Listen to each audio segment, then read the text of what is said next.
Hey guys, it's Sam and welcome back to the Bulba Squad. So, today we're going to be talking about a little more polarizing topic. We're going to be talking about card stores, just all card stores in general during the 2020 bull market period all the way up until now. Our card stores, truly scum of the earth. Absolutely worst people, get products for dirt cheap, decide to sell at market, scalper prices, and just say screw everyone else. Or is there actually some reason as to why they do what they do? Before we go too much further, those of you who are super pro card store and those who are very anti and hate them and think that they should all go out of business, hear me out. I have no affiliation with any one of them. I don't care for any one of them. I don't care about really pushing one side or the other.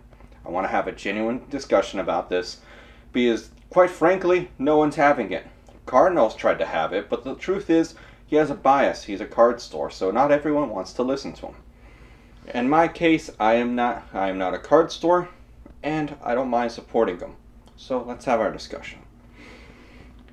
First thing first, the biggest question I've always seen. Don't card stores get really cheap distributor prices for their products? If that's the case, why are they selling at such a markup? They should be able to sell below market. Well, we're not going to talk about the below market just yet, but distributor pricing. Distributors historically are very good in terms of their pricing. The way it works is they will start you off at a flat percentage discount off of MSRP. Usually it's about 50%, and then depending on how much you spend with said distributor over the quarters of the year, they will adjust your discount accordingly. It'll either go up or go down, and I think the maximum you can get is 60 or 70% off of MSRP. I don't remember anymore. And so, no, not even 50 or 60. Like, it's a fair amount, okay? It's a fair amount. However, during this time, with product becoming scarce, and it getting much harder for the distributors to get anything else in, distributors have also become scalpers in and within themselves. To give you an idea, a Shining Fates Elite Trainer box from a certain distributor out there costs you about $60 to acquire. Wholesale. Wholesale. If you want to get Battle Styles booster boxes, back when they were coming out, many stores had to pay high 80s, mid 90s, some even had to pay like 100 plus. Why? Distributors weren't getting rid of them. They didn't want to give them away. Let's say Battle Styles Elite Trainer box, that set that's really just tanking right now. Stores had to pay $40 in ETB on that thing. That's MSRP. That's no discount. They could go to Walmart and get the exact same thing, basically, except they're just not paying taxes with the store, with the wholesaler. So the prices were not entirely their fault. The only ones that are getting these really cheap prices, because I know some people are going to reference them, like DFW Pokemon, what else? Safari Zone, Danny Phantom. It's because they have such big traffic coming through all the time, and they always spend so much with the distributors. Distributors favor them. Alright? They favor them, and quite frankly, they look at the card stores and go, you got a brick and mortar, fuck you! I get to save on shipping! Like, no, it's alright, so they don't get it as cheap as you think. Why do card stores have to mark up? Alright, this one's very polarizing. Card stores need to mark up for a number of reasons. People like Danny Phantom, people like Safari Zone, people like DFW Pokemon, they do not have a true storefront most of the time. They do not host Friday night Pokemon. I'm not exactly sure when Pokemon is. I think it might be Thursday. But you get the point. They don't host that. They're not the ones that you can go to in person to get information to. They don't do any of that. They don't have as many employees that they have to constantly have on the roster. Some of them do, because they're so big and it's just online. It's basically just a giant warehouse. And so for that reason, most card stores need to mark up a bit. As well as these card store owners. Being a card store owner, you're pretty much, that's your life. That's all you're doing. You're just working there. And that has to pay for your living expenses. Otherwise, you're going to have a very hard time living. Which is why Cardinal, anyone, like even Danny Phantom, I think he's considering it. I don't know what he's thinking there. Rudy, everyone says don't go into the card store business. It's a terrible model. It doesn't work easily. And lastly, security investment. What I mean by that is essentially anyone who has a card store, especially right now, is investing into security because, quite frankly, their inventory could range from a couple $1,000s to a shit ton of inventory, tens of thousands of dollars, and they can get robbed. Well, why do card stores have to mark up? Because, quite frankly, the overhead is much larger. I'm not justifying the level of the markup, though. Do card stores have to sell at market? Alright, I'm just going to make it blunt. No, they don't have to. At any point in time, they do not have to sell at market. Let me explain. Card stores, before this big old boom happened, the average Pokemon booster box from an LGS cost you about $110, maybe $100. Market would usually be in the 90s, sometimes as low as in the 80s. Then they weren't following the market, they were above it. That was their break-even, their survival price in order to really make it through. Their pre-order for cases were about $100 a box. That's what they could make to make a little bit of money and still give you a good rate. They'd make about $4, $5, $6 a box. Safaris, on the other hand, and Danny Phantom were able to do $500 booster box or $500 booster cases because they had such high volume. However, during this time, while we have these exorbitant prices that are 50, 60, 100, sometimes even 200% above MSRP, they don't have to do that. They are able to survive off of the close to MSRP model. In some cases, it has to be slightly higher. That they technically don't have to do that. It's not about surviving. At that point, it is trying to establish a flow of income that is going to give them a chance to actually retire one day. Because quite frankly, card store people don't get to retire usually because it's so difficult to do. You just do it your whole life. And it is absolutely, unequivocally and unacceptable to say that it is okay for a card store to sell at full market when they're able to survive off of a lower price. They should absolutely sell higher. Yeah, they shouldn't sell at MSRP. Anyone who's touting MSRP like a fucking banner is a goddamn idiot. But anyone defending them and saying it needs to be like that or else they're going to get scalped, they need to keep the inventory, you're just as stupid. Alright? That's not mincing words. They need to find a place in the middle. Somewhere where the price is high enough that their inventory isn't immediately obliterated, but not so high that you're spitting in the face of your of your regulars. And it's a really difficult coin to balance. Now, that leads me into my next one. Why are card stores spitting in the consumers' faces? Let's be honest. I've been seeing it a lot. Everyone everywhere is getting pissed off with their card stores. Why? Plain and simple, card stores are giving us the finger and just leaving. Like, if we don't like their prices, go somewhere else.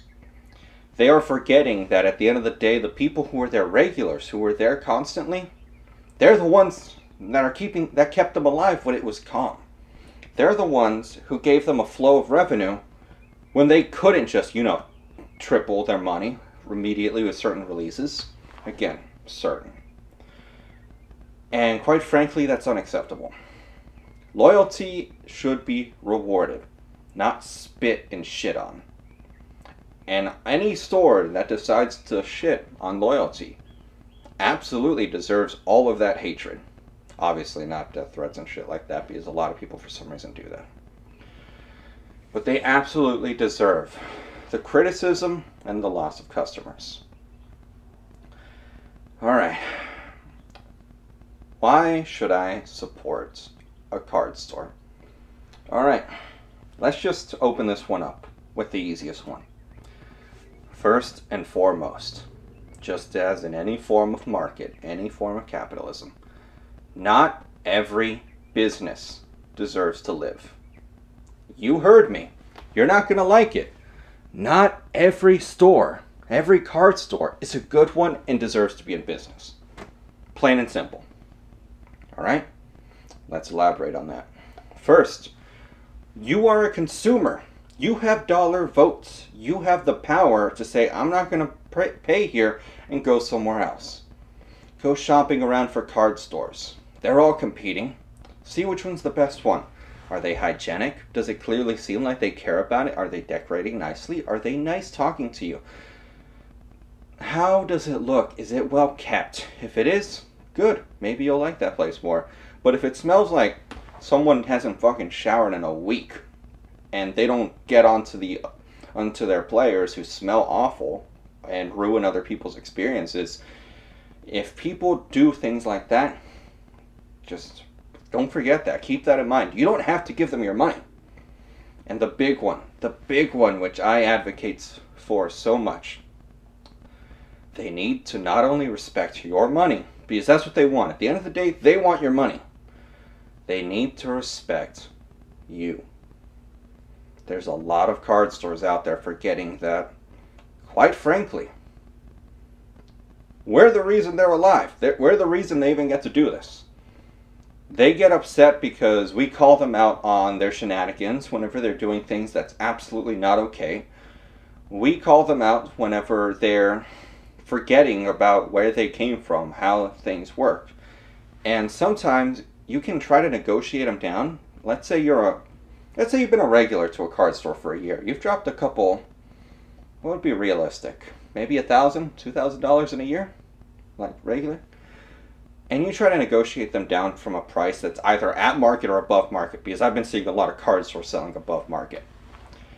And they just absolutely refuse to do it. Bring up how you've been there. If they still don't decide to help you out, just leave. If they keep acting like that, don't worry, things will handle themselves.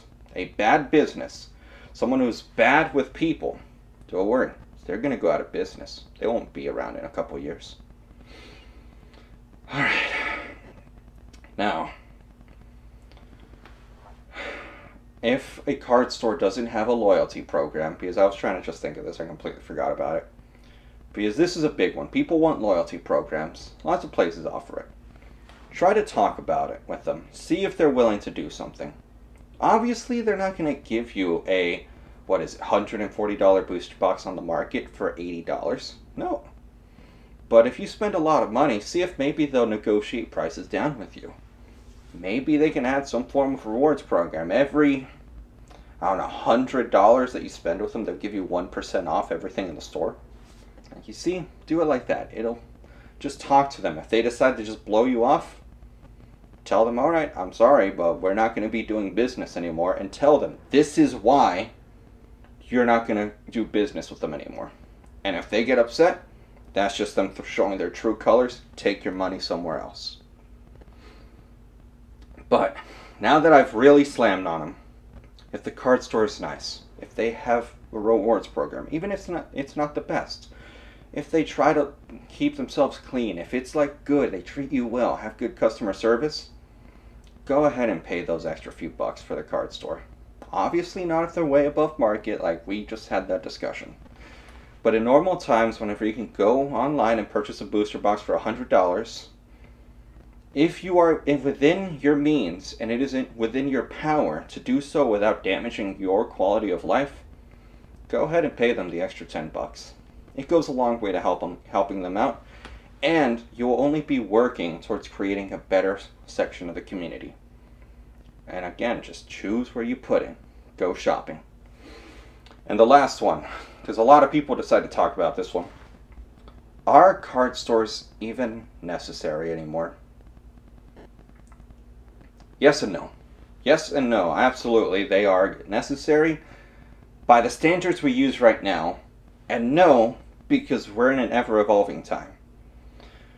What I mean by that is in the past, card stores acted as the focal point of all card games because that's where people congregated to play their games. However, now we have online. We have simulators, tabletop simulators. We have a PTCGO. And maybe card stores aren't necessary anymore. But the thing is, as it stands, there's no card game out there that's alive that does not have a card store supporting it. Because that's where people play. Because I don't care what anyone says. There is a massive difference in between going to your LGS and playing card games with friends or making friends and sitting on a tabletop simulator and just kind of playing on that. There's a difference when you're holding that cardboard in your hand and you get to kind of laugh as you guys are playing, or you might getting anxious because you have a strategy coming up. There's a certain magic there. And I really don't think a tabletop simulator can replace that.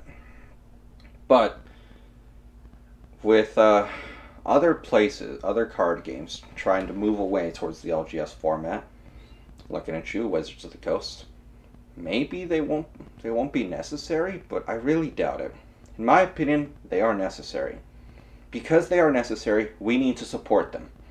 Regardless of what anyone says where, oh, barely anyone plays Pokemon, you're right. But Pokemon, the card game, the players create Pokemon Worlds. They're the reason Worlds exist. And Worlds is a massive moneymaker when it's around. It can cost a small fortune to have a booth there. There's a ton of people who show up, advertisement, sponsors. You get the gist. And let's take a look at Steam Siege, Crimson Invasion. Those sets were utter garbage. Collectors didn't want them. But players will buy a consistent amount of product almost all the time because they want to upgrade their decks, get more product. They almost act like a glass floor. You can't really break through that very easily unless if you make a set that's completely unplayable. And that's a certain safety net that the game gets because of the players. So, that's all I've got to say about this. I know I was heated, but I had to do it. Why? Because I need to voice the anger for those of you out there who have unfortunately had to deal with these card stores that are just terrible, terrible card stores. But I also wanted to remind you that there are good card stores out there. For those of you that are angry, for those of you who want to just abandon card stores entirely, I wanted to remind you guys that there are good ones out there. Just go support them, tell them what you like about them, and they'll keep it up. So, thank you guys for watching this video, and I'll see you guys next time. Bye, guys.